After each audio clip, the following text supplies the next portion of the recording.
할렐루야. 저는 오늘 영광은 다시 시작됩니다 라는 제목으로 은혜를 함께 나누고자 합니다. 우리 교회를 바라보면서 굉장히 행복하다라는 생각을 많이 갖게 됩니다. 특히 요 근래 들어서 더 많이 참 교회가 아름답고 행복하다라는 생각을 많이 가지게 돼요. 지난 금요일 날 우리 주일학교 아이들과 또 우리 중고등부 친구들이 금요 자율기도의 시간에 막 앞에서 주여 부르면서 막 기도하는데 뭐 얼마나 감사한지. 여기서 의자에 무릎 꿇고 앉아가지고요 막 한참을 울었어요. 감사해가지고 하나님 기도의 불을 붙여주셨으니 감사합니다. 그래서 정말 진짜로 많이 울었어요. 너무 감사해서. 그렇게 기도하는 모습을 목사도 감동되는데 하나님이 얼마나 감동되시겠어요. 여러분들도 기도하시고 모든 문제를 기도로 이겨내시기를 주의 이름으로 축원합니다. 그래서 저는 지금 굉장히 행복하다라는 생각을 참 많이 가지게 됩니다. 그게 뭐냐면 우리가 뭘 많이 누려서 행복한 사람들이 아니잖아요. 그렇죠? 우리가 뭘 많이 가져서 우리가 행복한 사람입니까? 우리는 예수님 한 분으로 말미암아 행복합니다라는 그 고백할 수 있는 사람들 아니겠습니까? 그래서 우리가 뭐가 많아져야 행복한 사람들이 아니에요. 날 구원하신 예수님, 나 같은 죄인 구원하시고 천국과 지옥도 알지 못하던 나를 알게 하시고 깨닫게 하시고 그 길을 걸어가도록 지금도 인도하시는 그 하나님, 그 은혜가 감사해서 행복한 삶을 사는 사람들 우리 아니겠습니까? 그래서 우리 교회가 제가 우리 교회를 바라볼 때 이렇게 행복감을 누리는 것처럼 또 우리도 여러분들의 가정도 행복한 가정으로 세워지게 되시길 바랍니다. 교회는 행복한데 가정이 안 행복하면 안 되잖아요.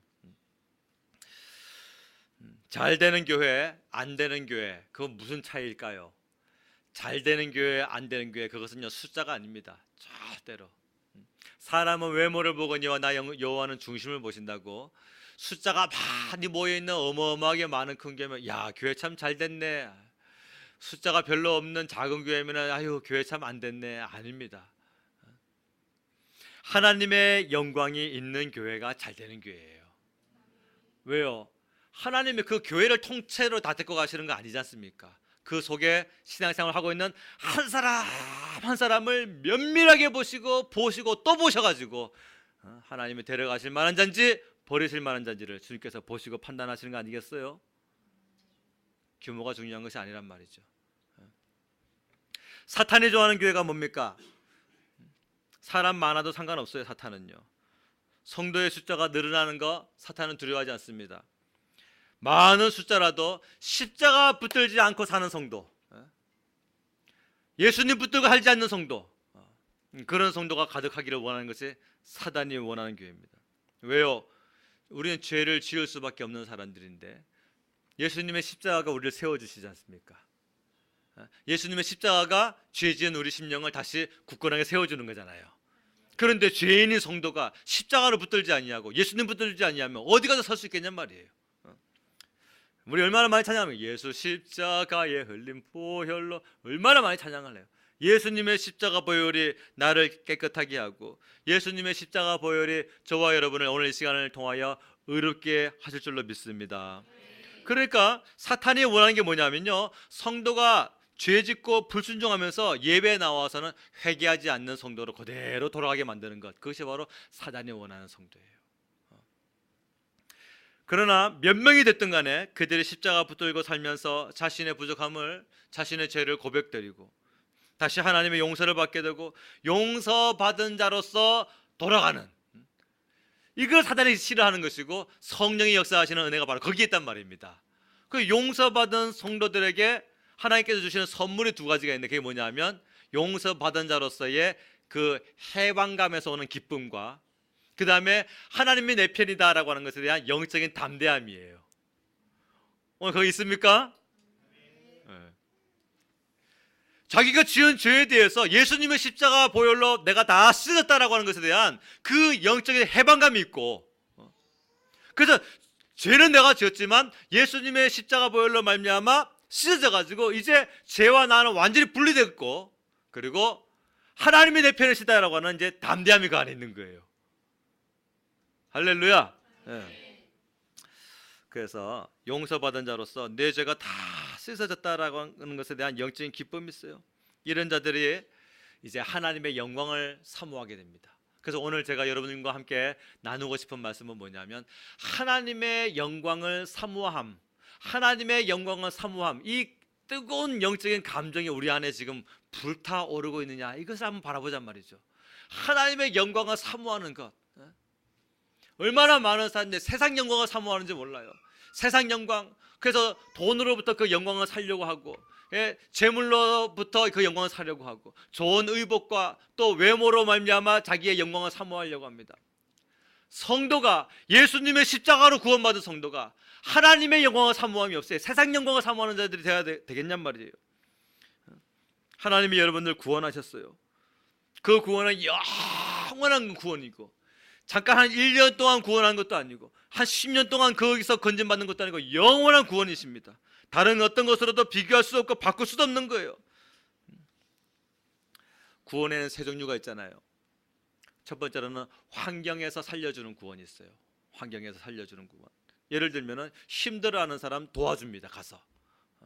재정적으로 어려운 사람 좀 재정적으로 보태주실 수도 있어요. 업무가 너무 많아가지고 혼자 그 일을 감당하기 힘들어하는 사람에게 내가 가서 업무를 같이 도와줄 수도 있어요. 환경적인 구원입니다. 두 번째로는요, 생명 걸고 살려주는 구원이 있어요. 예를 들면요, 불난 집에 119 구조대가 들어갑니다. 그래서 정말 생명을 걸고 사람을 구출해내는 구원이에요.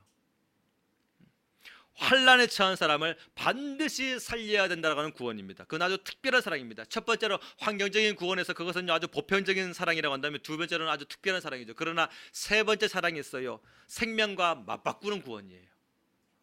아무리 119 구조대라 한다 할지라도 내가 죽는 것이 아주 당연한데도 거기서 들어가지는 않습니다. 내가 살아서 나올 것이다라는 것을 가정을 하고서 불 끌어 들어가는 것이고 구조하러 들어가는 거 아니겠냔 말이에요. 그러나 내가 죽을 것이 명백한데도 들어가는 사람이 어디 있냔 말이에요, 세상에. 그것이 바로 뭡니까? 생명과 맞바꾸는 구원이에요. 하나님이 우리를 그렇게 구원하셨어요. 죽을 줄을 아시고 오셨단 말이죠. 죽을 줄을 아시고 예루살렘에 들어가셨어요. 내가 죽어서 그 사람을 살리는 구원입니다. 이것은 미친 사랑이에요. 첫 번째 사랑은 보편적인 사랑, 두 번째 사랑은 특별한 사랑, 세 번째 사랑은 미친 사랑입니다. 이것은 우리가 할 수 없어요. 우리 힘으로는 할 수 없는 겁니다. 이해할 수도 없고 따라할 수도 없고 모양도 낼 수가 없는 사랑이에요. 내가 죽을 것을 뻔히 알고서 그 길을 걸어가고 사람을 살리는 거 아무나 할 수 있는 것이 아닙니다. 하나님의 구원하시면 평범하게 살려주는 구원도 아니고, 생명 걸고 구원하시는 그런 것도 아니고, 생명과 맞바꿔서 우리를 살리신 구원이에요. 요한일서 3장 16절에 그가 우리를 위하여 목숨을 버리셨으니 우리가 이로써 사랑을 알고 우리도 형제를 위하여 목숨을 버리는 것이 마땅하니라. 여기서 원어 성경에 보면요, 그가 우리를 위하여 먼저 생명을 버리셨으니 이로써 우리가 아가페가 뭔지를 안다라는 거예요. 아가페가 뭡니까? 내가 죽을 줄 알고 주는 거예요. 죽을 줄 알고 주는 거. 생명과 맞바꾸는 겁니다. 세상 사람들은요, 구원을 베풀다가도 자기가 어려워지면 금방 손을 뺍니다. 세상 사람들은 구원을 베풀다가도 자기가 힘들어지면 금방 발을 뺍니다. 솔로몬은 잠언서 9장 10절 말씀에서 여호와를 경외하는 것이 지혜의 근본이요 거룩하신 자를 아는 것이 명철이니라 했어요. 사랑하는 여러분, 환경은 두려움의 대상이 아니에요. 하나님을 아는 자가 하나님을 사랑하게 되고, 하나님을 사랑하는 자는 또한 하나님의 그 전지전능하심에 대하여 또 영적인 두려움을 갖게 되고, 하나님에 대하여 두려움을 가진 사람은요, 그 반대편에 있는 세상을 향하여 두려워하지 않습니다. 담대해집니다. 환경적인 어려움이나 어떤 그런 물질적인 고통이나 어떤 그런 이 몸의 아픔이나 이런 것에 대하여 두려워하지 아니하고 모든 것을 다 주님께 맡겨요. 그것이 바로 하나님께 구원받은 확실한 믿음이 있는 사람들의 특징인 것입니다. 다니엘에게 세 친구가 있었어요. 다니엘만 믿음 있는 사람이 아니라 이 세 친구들도 대단한 믿음이었어요. 그 당시에 느부갓네살 왕 하면요, 진짜 말 한마디면 날아가는 참새도 말로 떨어뜨릴 만한 강력한 말의 권세를 가진 사람이 느부갓네살 왕이에요. 느부갓네살 왕이 금신상을 30m나 되는 금으로 싼 금신상을 만들어 놓고서 모든 사람들로 하여금 악기를 불면서 절을 해라, 이 금신상은 내가 섬기는 신이다 하면서 강제로 절을 하게 했어요. 뭐 거기에 뭐 무슨 종교든 간에 전부 다 살기 위해서는 다 절해야 되죠. 근데 다니엘의 세 친구 사드락과 메삭과 아벳느고는 절하지 않습니다.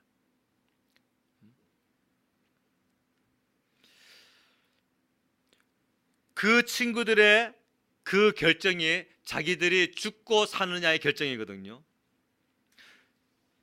그래서 사드락 메삭 아벳느고를 느부갓네살 왕이 다시 부릅니다. 야, 니들 왜 절 안 해? 내가 한 번만 더 기회를 줄게. 니들은 특별한 자들이니까, 내가 특별히 뽑은 자들이니까 한 번만 더 기회를 줄게. 다시 한번 모든 악기들이 울려 퍼질 때에 절해라. 그때에 이 세 친구가 뭐라고 했습니까? 아, 임금님 3일간만 좀 기도할 수 있는 시간을 주십시오. 3일간만, 아니면 한 5일간만 우리가 하나님 앞에 좀 물을 수 있는 그런 시간을 주십시오 라고 했습니까? 그럴 필요가 없는 거예요. 왜? 하나님의 말씀이 먼저 있었잖아요. 너는 나 외에 다른 신을 내게 있게 말지니라. 너를 위하여 새긴 우상을 만들지 말고, 또 위로 하늘에 있는 것이나 아래로 땅에 있는 것이나 땅 아래 물속에 있는 것에 아무 형상이든지 만들지 말며 그것들에게 절하지 말며 그것들을 섬기지 말지니라.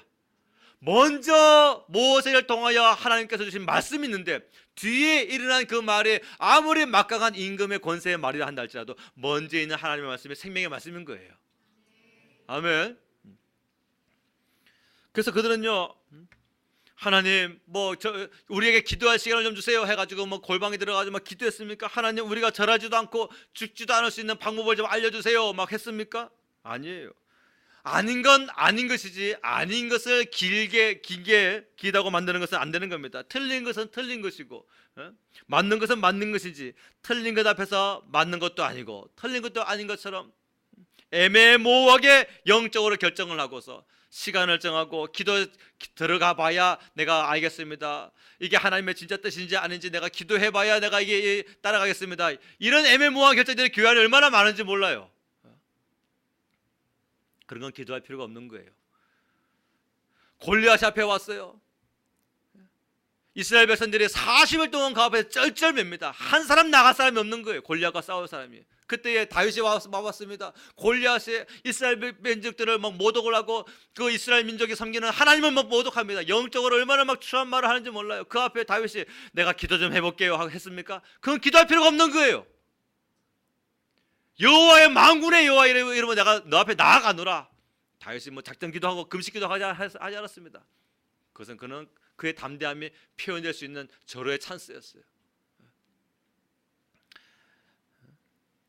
하나님 외에 다른 것을 섬기는 문제 앞에서는 우리가 고민할 필요가 없는 것입니다. 아멘입니까? 네. 주의를 지켜야 되겠습니까? 그거 왜 고민합니까? 11조를 드려야 되겠습니까? 그거 왜 고민하냔 말이에요. 하나님 오늘만 딱 한 잔, 하나님 오늘만 강남 따라 친구 따라 강남, 하나님 오늘 한 번만, 이번 한 번만 이런 신앙이 어디 있냔 말이에요. 사드락과 메삭과 아벳느고가 왕에게, 그 무서운 왕에게, 자기의 몸뚱아리를 묶어가지고 불에 집어 던질 그 왕에게, 분노한 왕에게 이렇게 말을 합니다. 느부갓네살이여, 우리가 이 일에 대하여 왕에게 대답할 필요가 없나이다. 왕이여, 우리가 섬기는 하나님이 계시다면 우리를 맹렬히 타는 풀무불 가운데서 능히 건져내시겠고 왕의 손에서도 건져내시리다. 그렇게 아니하실지라도 왕이여, 우리가 왕의 신들을 섬기지도 아니하고 왕이 세우신 금신상에게 절하지도 아니할 줄을 아옵소서. 그러고 나서 왕이 완전히 화가 났죠. 정면 도전한 거잖아요. 너무너무 화가 났어요. 평소보다 7배나 불을 더 떼라. 원래도 풀무불이 철을 녹이는 그 높은 온도인데 거기다가 7배나 더 강력하게 이것들을 다 묶어가지고 집어던져버려라. 그런데 성경은 뭐라고 합니까? 사드락과 메삭과 아벳느고가 불 속에서 나온지라. 예? 불 속에서 나온지라. 오늘 여러분들의 아무리 큰 고통이라 한날도 불만하겠냔 말이에요. 오늘 나의 아무리 큰 고통이라 한날도 불만하겠냔 말이에요. 근데 하나님 앞에 믿음을 지킨 자니 사드락과 메삭과 아벳노가 불 속에서 나온지라. 오늘 그러한 하나님의 돌보심과 인도하심과 구체적인 역사하시면 우리 삶 가운데 넘치게 되시길 주님을 축원합니다. 네. 세상 천하에서 사람의 맨몸뚱이가 불에서 나온 사람이 어디 있겠어요? 한번 따라서 해봅시다. 사람으로서는 할 수가 없어되 하나님으로서는 다 하실 수 있느니라. 아멘입니까? 그렇습니다. 오늘날 성도들이 왜 하나님의 구원을 체험하지 못할까요? 왜 하나님의 도우심을 체험하지 못할까요? 그것은 하나님의 손이 짧아지신 것이 아니라 믿음이 실종됐기 때문에 그래요. 믿음이 사라졌기 때문에 그렇습니다. 살아계신 하나님은 믿는데 나의 삶 가운데에 이 문제 속에서 역사하실 하나님을 믿지 못하는 거예요. 목숨을 거세요. 하나님은 여러분들과 목숨을 바꾸셨어요. 생명을 바꾸시단 말이에요. 그러면 우리도 주님께 우리 생명을 거는 것이 당연한 것 아니겠습니까? 생명을 맞바꾸시는 사랑을 하나님이 했는데 우리가 뭘 두려워하냔 말이죠. 마틴 루터는 너무나 유명한 사람이잖아요. 올해가 종교개혁 몇 주년? 500주년 되는 해예요. 아주 의미 있고 뜻깊은 해를 지금 우리가 지나고 있습니다.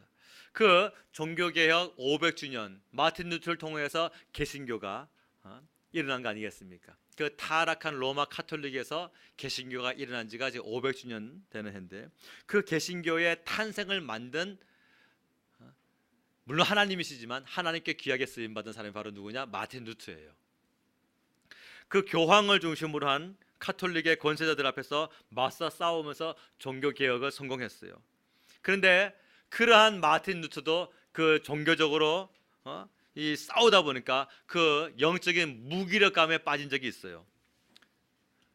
혼자 싸우다 보니까 그 교황청과 싸우다 보니까요 파직당했거든요. 모든 것을 다 파직당하고 설교권도 뭐고 뭐 다 빼앗겨 버렸습니다.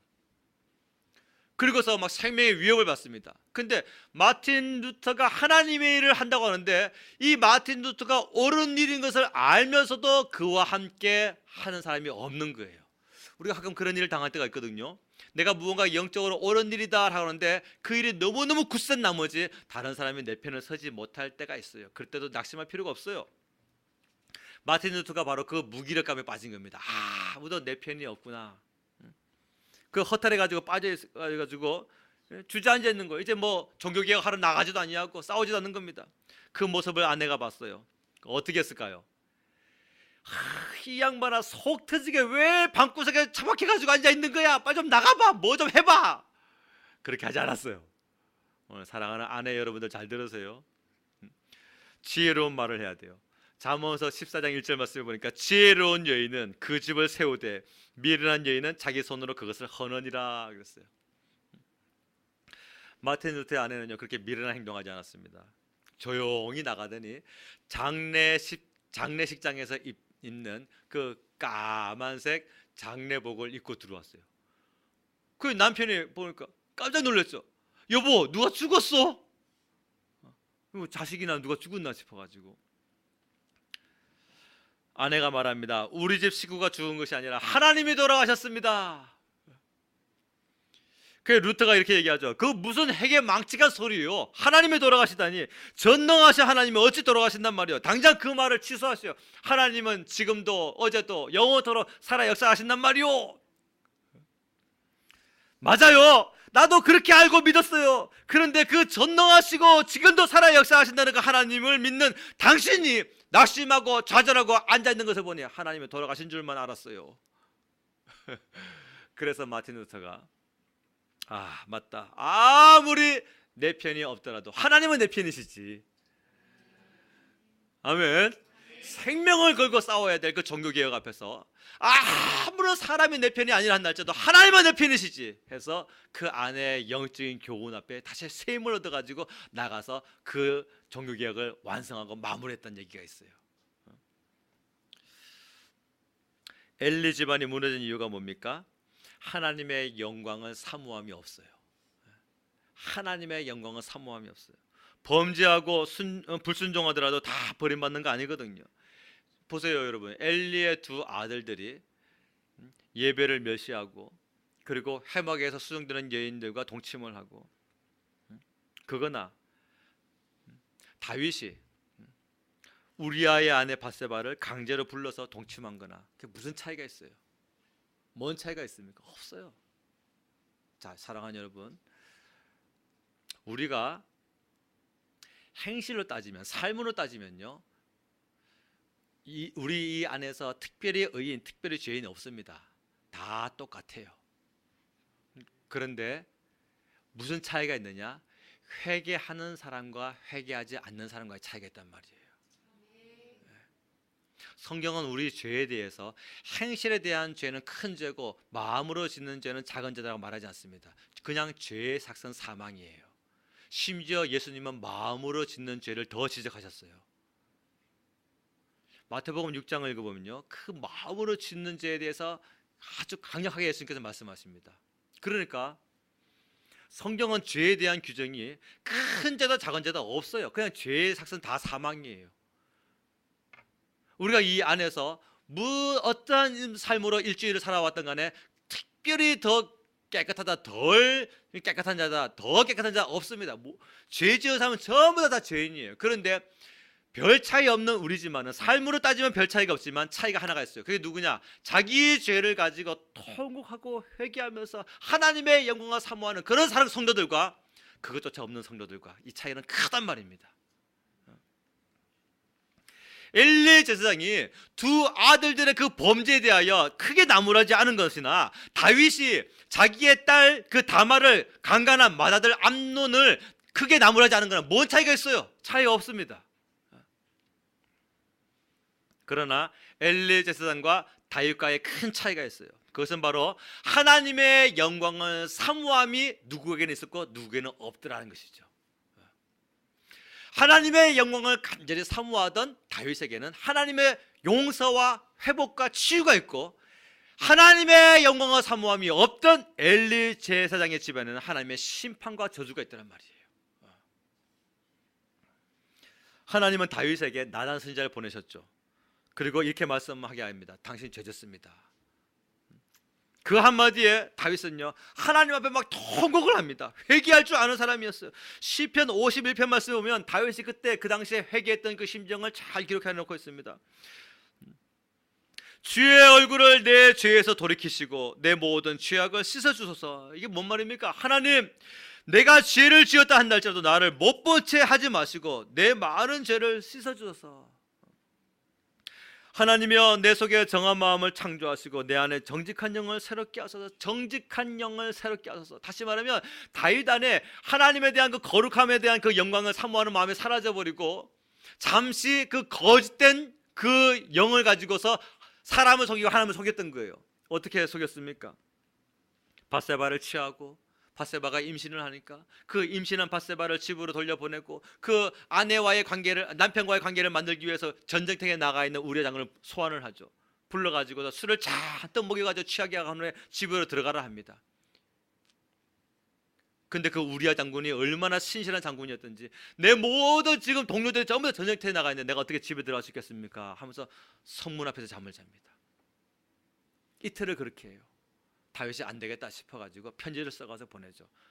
최고 사령관인 요압 장군에게 편지를 써가지고 보내기를 우리아의 손에다가 딱 붙여가지고 보냅니다. 요압 장군이 펴보니까 우리아 장군을 최전방에서 화살에 맞아 죽게 하라.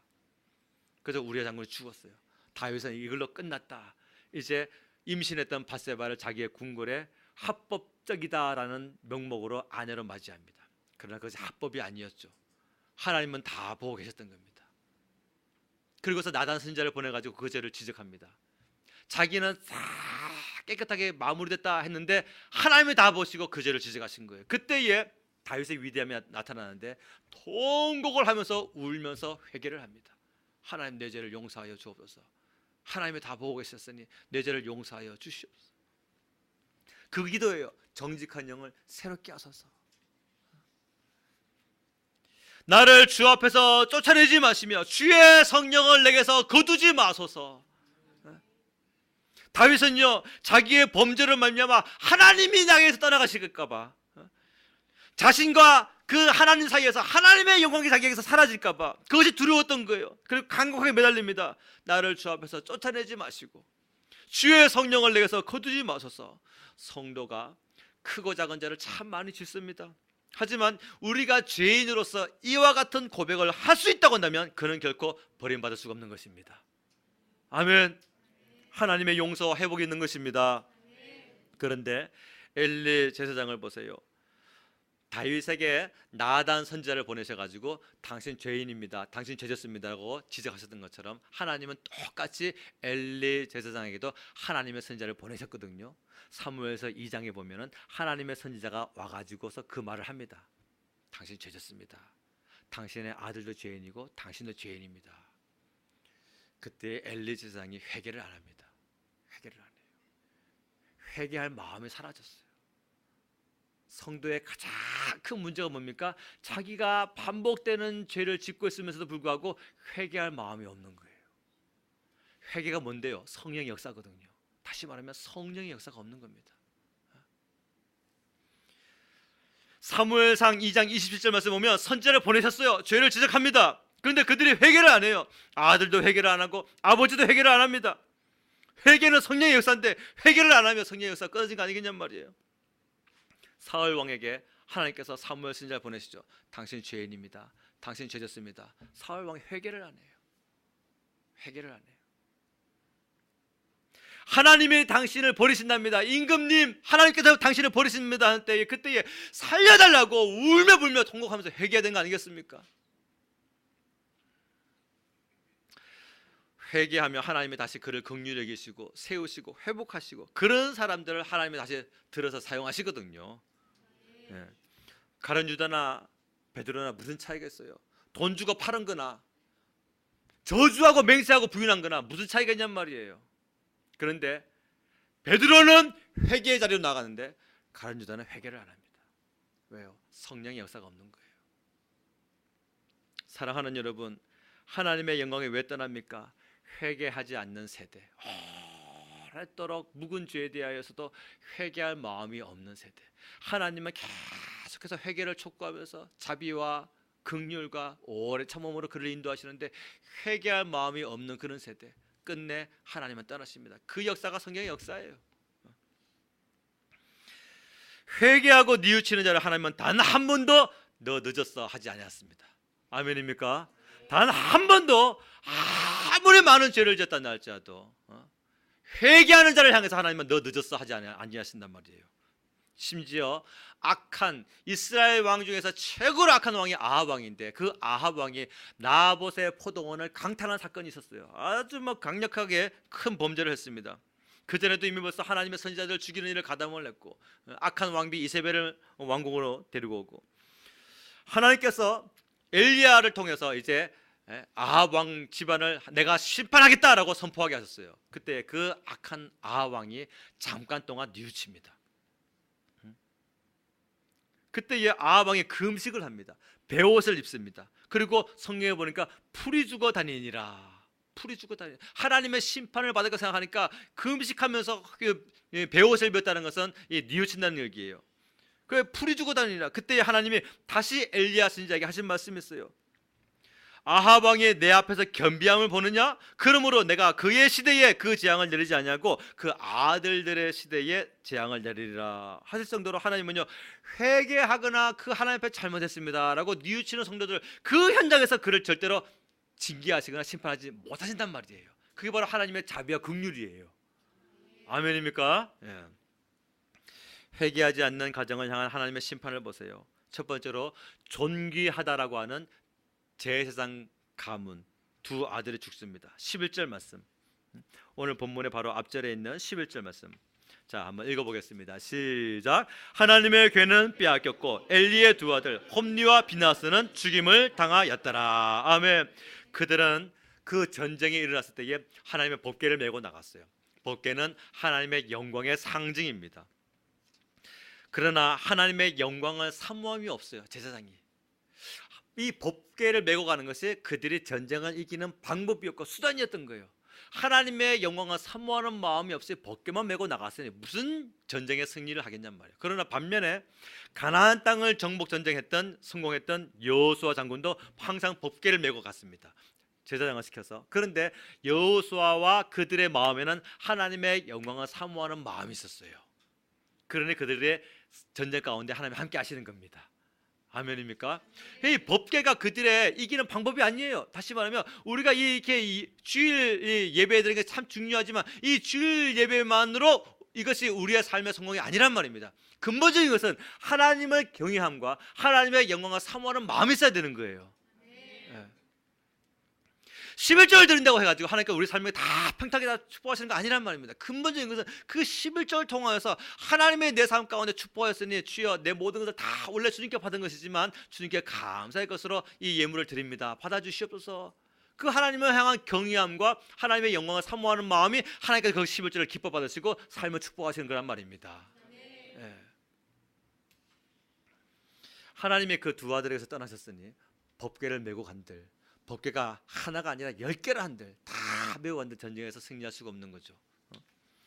두 번째로 아버지 엘리 제사장이 죽습니다. 17절과 18절 말씀이에요. 자, 오늘 본문에 17절 18절 읽읍시다. 시작. 소식을 전하는 자가 대답하여 이르되 이스라엘이 블레셋 사람들 앞에서 도망하였고 백성 중에는 큰 살육이 있었고 당신의 두 아들 홈니와 비나스도 죽임을 당하였고 하나님의 궤는 빼앗겼나이다. 하나님의 궤를 말할 때에 엘리가 자기 의자에서 뒤로 넘어져 문 곁에서 목이 부러져 죽었으니 나이가 많고 비대한 까닭이라. 그가 이스라엘의 사사가 된 지 40년이었더라. 아멘. 오늘 본문에서 엘리가 뒤로 꽈당 넘어져 죽었는데 언제 넘어져 죽었는가 봤더니 하나님의 법궤가 뺏겼습니다 라고 말할 때에 엘리가 깜짝 놀래가지고 뒤로 꽈당 넘어져가지고 목이 부러져 죽었어요. 근데 그 죽은 현상에 대해서는 몸을 가누지 못해가지고 아주 늙고 뚱뚱해가지고 뒤로 꼬닥 넘어가져가지고 목이 부러져 죽었다 하지만 그거 하나님의 심판이잖아요. 그죠? 늙고 뚱뚱해가지고 죽은 것이 아니라 하나님의 심판으로 죽은 거지 않습니까? 두 아들이 죽었다는 소식과 함께 하나님의 법궤가 빼앗겼다, 블레셋 민족에게 빼앗겼다는 소식을 들을 때에 엘리 제사장은요 큰 충격으로 뒤로 넘어져서 목이 부러져 죽고 말았어요. 제사장은요 원래 이 성막을 관리하거든요. 제사장은 성막이 없으면 자기도 없어요. 성막이 있어야 자기도 있는 겁니다. 근데 그 성막 중에서 가장 중요한 것이 뭐냐? 법궤예요. 법궤가 있어야 들어가서 피를 뿌리고 용서를 받거든요. 그 법궤에서 하나님께서 말씀하시기를 내가 여기서 너를 만나리라 약속하신 것이 법궤입니다. 법궤가 없다, 죄 용서가 없는 거예요. 법궤가 없다, 피를 뿌릴 것이 없는 겁니다. 근데 그 소중한 법궤를 빼앗겼다, 하나님의 영광이 떠나버린 거예요. 자기 생각에는요. 아들 둘이 둘 다 죽었다는 것도 큰 충격인데 하나님의 법궤가 빼앗겼다는 소식에 하나님의 영광이 우리 민족을 떠났다는 뜻이 되어버린 겁니다. 그래서 엘리의 가장 큰 충격은 하나님의 영광이라고 표현할 수 있는 법궤를 아들들이 메고 나갔으니 분명히 이길 것이다 라고 생각했는데 아들도 죽었고 법궤가 빼앗겼다. 아, 하나님은 이제 우리와 함께 하지 아니하시는구나. 그게 큰 충격을 받은 겁니다. 하나님의 법궤가 빼앗긴 건 충격이고 하나님의 영광을 사모함이 없는 두 자식을 보고서 왜 아파하는 마음이 없냔 말이에요. 오늘 우리가 생각해야 될 것이 바로 그겁니다. 하나님의 법궤를 빼앗긴 것에 대해서는 큰 충격을 받는데 내 사랑하는 가족들 10년들 가운데 하나님의 영광을 사모하는 마음이 없는 것에 대해서는 왜 가슴을 치면서 통탄히 여기는 마음이 없냔 말이죠. 엘리의 문제가 바로 그거였던 것입니다. 하나님은 어린 사무엘에게 최종 심판을 예언을 주시기 전에 선지자를 2장에서 보내시고서 알게 하셨을 때에 왜 그 모습을 보면서 왜 사람은 심판을 받아야만 하나님의 뜻을 알고 심판이 일어나기 전에는 가설점으로 여길까? 왜 하나님께서 크게 역사하셔야만 무너진 일들을 바라보고서만 그때야만 비로소 하나님 살려달라고 기도하고 그전에는 평소에 하나님을 붙드는 그런 삶이 왜 없을까? 하나님의 진노가 부어지면 살려달라고 기도하고, 다윗처럼 그 죄에 대하여 지적받을 때는 왜 회개함이 없을까? 근본적으로 하나님의 영광을 사모함이 없기 때문에 그래요. 사랑하는 서울 좋은교회 성도 여러분, 하나님의 영광을 사모함이 우리 가슴을 가득 채울 수 있게 되시기를 주님을 축원합니다. 하나님의 영광을 사모함, 이것은요 누구에게든지 다 허락된 하나님의 축복이에요. 그런데 그 모습이 엘리 집안에는 없는 겁니다. 세 번째로 며느리 비느하스의 그 아내가 출산을 하면서 죽습니다. 19절 말씀이에요. 자, 오늘 본문에 19절부터 같이 한번 읽어보겠습니다. 시작. 그의 며느리 비느하스의 아내가 임신하여 해산 때가 가까웠더니 하나님의 궤를 빼앗긴 것과 그의 시아버지와 남편이 죽은 소식을 듣고 갑자기 아파서 몸을 굽으려 해산하고 죽어갈 때에 곁에 서 있던 여인들이 그에게 이르되 두려워하지 말라, 내가 아들을 낳았다 하되 그가 대답하지도 아니하며 관념하지도 아니하고 이르기를 영광이 이스라엘에서 떠났다 하고 아이 이름을 이가봇이라 하였으니 하나님의 궤가 빼앗겼고 그의 시아버지와 남편이 죽었기 때문이며, 또 이르기를 하나님의 궤를 빼앗겼으므로 영광이 이스라엘에서 떠났다 하였더라. 아멘. 자, 그래요. 이 여인이 어떤 여인입니까? 그 당시에 대제사장 가문의 여인이에요. 며느리예요. 오늘날로 말하면요 어마어마하게 큰 교단의 총회장 집에 들어간 며느리, 그보다 더 높은 사람이 바로 이 여인이에요. 그런데 사람에게서 받은 영광, 사람 사라지면 그 영광도 사라지잖아요. 자기 남편도 죽고 자기 시아버지도 죽었어요. 그러니 이 며느리도 자기의 모든 영광이 다 사라지고 마는 겁니다. 법궤가 빼앗겼다고 합니다. 근데 자 보세요. 시아버지가 죽고 자기 남편이 죽고 법궤가 빼앗겼다고 자기가 죽습니까? 그러니까 이 여인에게 물론 이 산고의 고통도 컸지만 그 산고의 고통 더하기 남편도 죽었고 시아버지도 죽었고, 그러니 이제 자기의 모든 것을 다 날아갔고 하나님의 법궤도 빼앗겼다라는 것에 대하여 자기가 이것이 너무너무 고통이 되어가지고 이 고통이 산고의 고통과 같이 복합되어 가지고 이 여인이 죽게 된 거예요. 이 여인이 하나님의 영광을 개인적으로 하나님의 영광을 사모하는 그런 마음이 가득했더라고 한다면요 법궤 빼앗겼다고 죽는 거 아닙니다. 사무엘은 안 죽잖아요.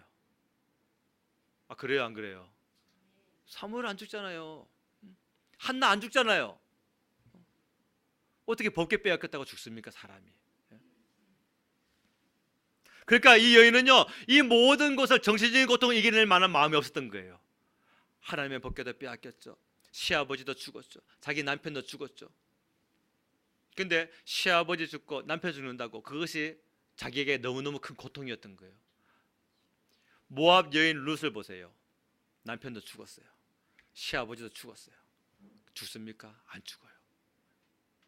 그 시어머니 속에 있던 하나님의 영광을 그도 바라봅니다. 그리고 시어머니 쫓아서 모압 땅을 출발해서 그 가나안 땅으로 오게 되죠. 그 가나안 땅은 어떤 곳입니까? 거지의 삶이에요. 거지의 삶이에요. 그 모압 땅은요 시어머니가 야 너 오지 마, 따라오지 마, 나 따라오지 마. 그냥 너네 엄마와 너 여기서 다시 새 출발해. 모압 땅에 있으면요 행복하게 살 수 있어요. 근데 거지의 삶을 선택합니다. 왜요? 그 시어머니 속에 역사했던 하나님의 영광을 바라본 거예요. 그래서 이렇게 고백하죠. 어머니의 하나님이 나의 하나님이 되고, 그게 중요한 고백입니다. 어머니의 하나님이 나의 하나님이 되고, 내가 죽는 일 외에 어머니를 떠나면 하나님께서 내게 벌 위에 더 벌을 내리시기를 원하십니다. 그래서 그녀의 신앙 고백이었던 거예요. 어머니를 사랑했다기보다는 그 어머니 속에 역사했던 하나님을 발견하고서 나 이제부터 그렇게 살겠습니다라는 믿음의 고백이었단 말이죠. 사랑하는 여러분, 하나님의 영광이 있다는 것이 아닙니다. 법궤를 빼앗겼다고 해서 하나님의 영광이 있다는 것이 아니에요. 예를 들어 봅시다. 북한과 남한이 전쟁을 해가지고 예를 들은 거예요. 남한이 졌다 합시다. 북한이 점령을 했어요. 교회가 다 불타버렸고 예배가 금지되어 버렸고, 또 과거 신사참배 일제시대 때 신사참배했던 그 문화가 다시 일어나가지고 김일성을 섬기는 그런 일들이 막 교회에서 막 일어난다고 합시다. 하나님의 영광이 떠났을까요? 떠난 게 아닙니다. 그 안에 순교자들이 있어요. 그 안에 생명을 걸 만한 사람들이 있는 것입니다. 아멘. 하나님의 진노를 받는 것이지 하나님의 영광이 떠난 것이 아니에요.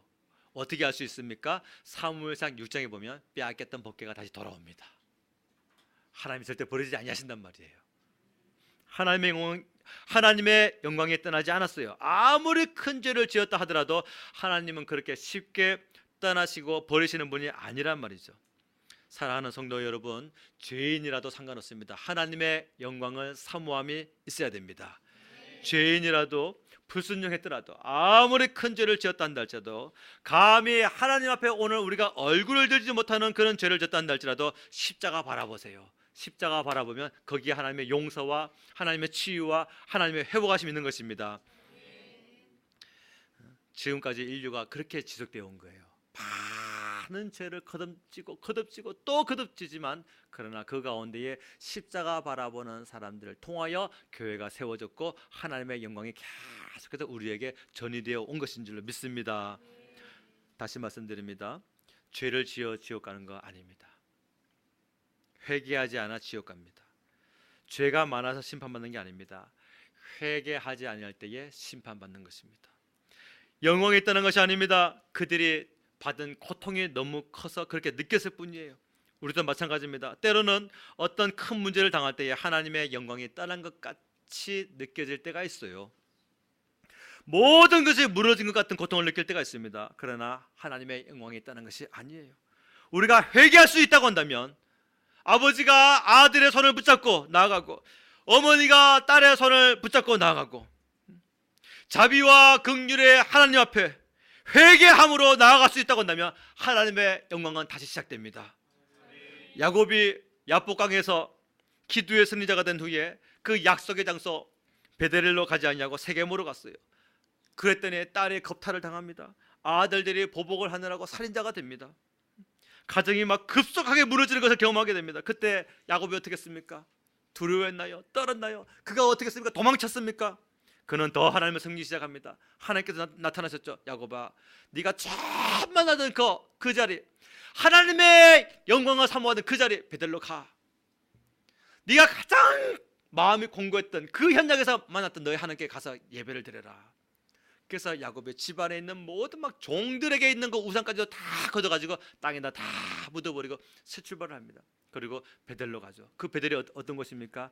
자기 혼자 형 에서의 눈을 피해서 바닷 아람으로 도망칠 때 그 젊은 시절 때 20년 전에 나를 만나주신 하나님, 내 인생을 찾아오신 하나님, 나를 구원하신 하나님, 그 은혜의 자리로 가가지고 감사의 예배를 드립니다. 하나님은 그 자리로 가기를 원하시는 거예요.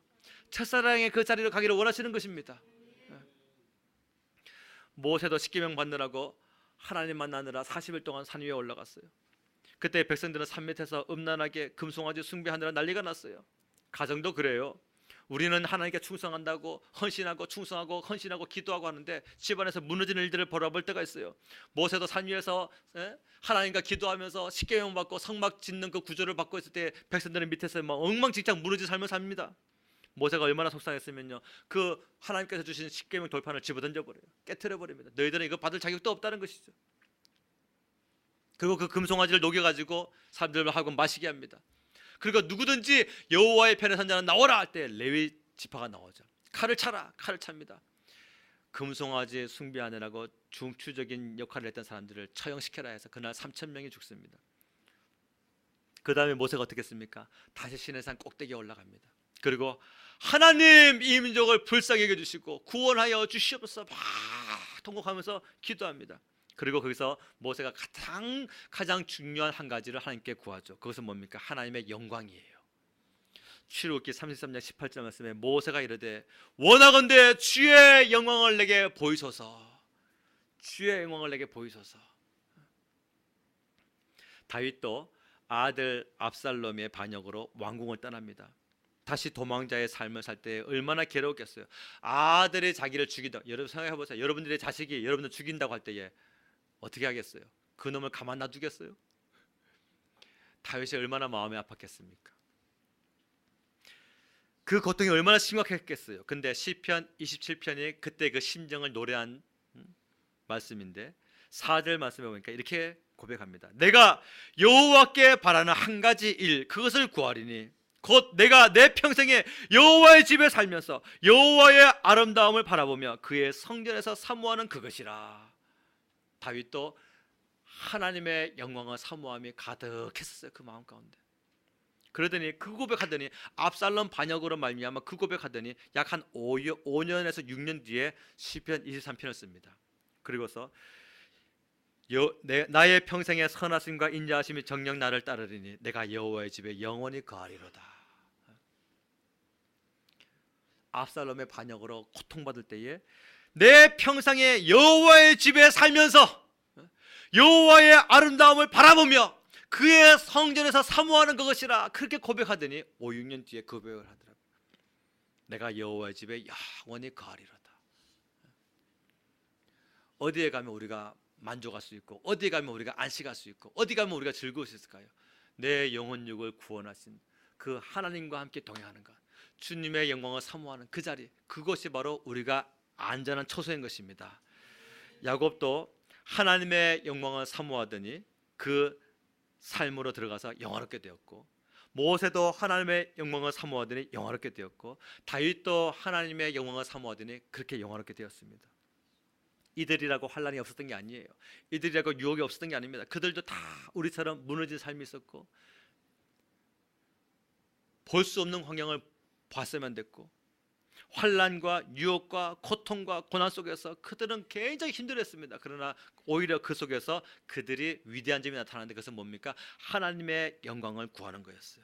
따라서 합시다. 영광은 다시 시작됩니다. 회복은 다시 시작됩니다. 할렐루야. 예, 하나님이 함께 하시면 치유가 급속히 일어납니다. 여호와 라파가 뭔 뜻이에요? 치료하시는 여호와. 나는 너희를 치료하시는 여호와. 나는 너희를 치료하는 여호와라. 그 말은요, 자주 우리가 병든다는 뜻 아니겠습니까? 그렇잖아요.